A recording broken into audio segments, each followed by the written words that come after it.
نحارب الأمنية ونسعى للقضاء على العشوائية. من كافة الفئات ومن كافة المهن وأينما كان المصري دائما وأبدا عاشق لوطنه، سواء في الداخل أو في الخارج. وأنا عشت فترة يمكن في الخارج، لاحظت المصري دائما وأبدا مصر معه، حاضرة دائما وحاضرة في وجدانه. ولذلك المصري مهما بقى في الخارج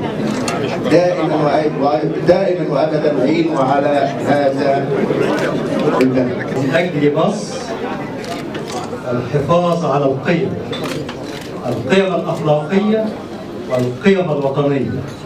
من اجل مصر تعظيم مفهوم الانتماء الوطني.